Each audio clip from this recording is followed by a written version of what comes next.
politicians are all corrupt. Now, it's all very well, we know about this, we've had speakers up here telling us all about it, but the big question we need to be asking ourselves now is, how did we get here, and what is the solution? I bring you the solution today. It's common law. But let's get back in time to 1960, because in 1960, the last Crown-appointed Governor-General, Sir William Slim, retired, and in his place, the Queen sent over a letter of appointment for the next Governor-General. Now, the problem was, the Parliament got her letter, put their kangaroo and emu seal over her seal, and stole the Governor-General. He is now an employee of the political parties. Now, the problem is with the political parties, if you read our Constitution, Section 7 and 24, it states in there specifically, only we, the people, have the right to select our representatives. It doesn't mention political parties. If it's not in the Constitution, it doesn't exist in the law. No politician, no political party has any right to be in our Parliament. And I'm sorry about that, Monica, and I'm very sorry about IMOP, but you don't have any right to be in Parliament. Okay, so after 1960, in 1966, the politicians took our money out of the Constitution. If you read the Constitution, it says the pound is our money. I was there in 1966, I saw it happen. And to get the money in, what did they do? They borrowed millions and millions of dollars from the Americans, from the banks. And the Americans said, well, you've got to do two things if you want this big loan. First of all, you have to change over to our system of money, dollars and cents. And the second thing is, you have to send our boys to Vietnam to fight. That's what this is. I was sent to Vietnam to fight. Actually, I was really in northeast Thailand as a spy, but that's a different story. I was supporting the troops in Vietnam. So they stole our money. That's the second step.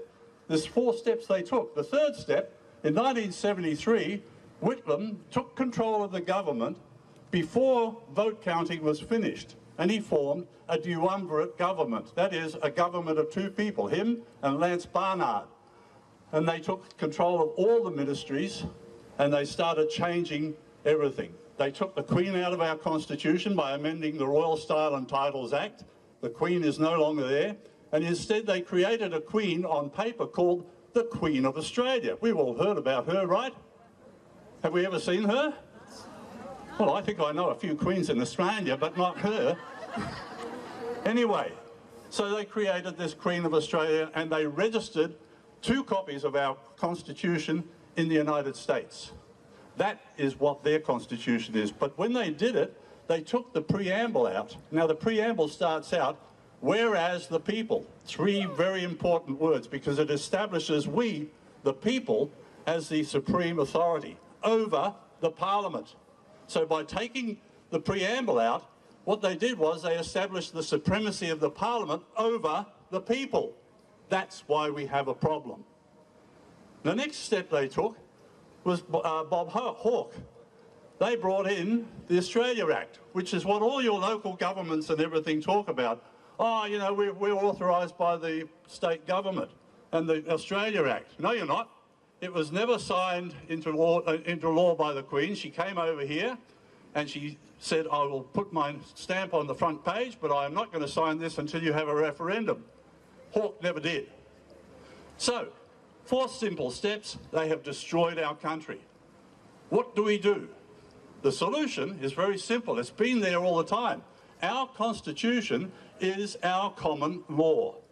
Common law is the law of the people, the law of the land, the law of God. And therefore, it's up to each one of us. What is the 2 precepts of common law?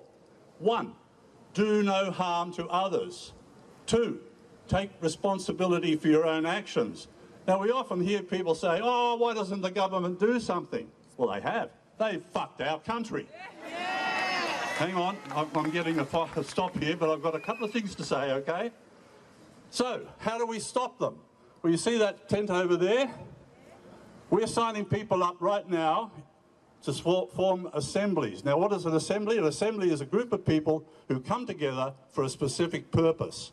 And that specific purpose is to empower people to start living in common law. What is a common law assembly? It is a group of people who sign a charter to protect our constitution, protect our community, and protect the law. And that constitutional protection extends to everything. So when you have an assembly, you become a local government. And with all the power of a local government, we can pass bylaws. Up in the Sunshine Coast, we passed a bylaw banning all COVID restrictions. We're now taking a business pack around to businesses and saying, you don't have to consent. We can elect sheriffs. We can elect sheriffs. I was elected as a sheriff. What is a sheriff? He is a peacekeeper. He's not an enforcer like the gentleman over there on the horses in the blue. Okay, 1 minute. She wants me to stop. Do you want me to stop? Sorry. The sheriff protects you and protects the community. He also carries out the wishes of the court. So if you go to court and somebody is convicted, the sheriff can carry out that court order. Now, we don't put people in jail, but we can take their property. And we do that with a bunch of sheriffs and bailiffs going out. We say, right, we're taking that property and we're going to now compensate the person that you have harmed. So we have teeth. And we can also convene common law courts. Tomorrow, up on the Sunshine Coast and at Hervey Bay, our assemblies are practicing how to set up a common law court. So, it's up to you. Every single one of you is responsible for the future of our country. Not a politician, not somebody else telling you what to do. It's up to each one of us to take the action that needs to be taken to protect our country. So if you want to do something, please go over there, sign up to get your news and information about our assemblies. We're starting them up in here in Sydney, and they will be going on all over Sydney and New South Wales. We've also got a website, commonlaw.earth. It's very simple, and you can go on there. We also have assemblies in every state, and we have now assemblies in Canada and the UK, and it's spreading. Okay? So, thank you very much, and I hope to see you at an assembly very soon.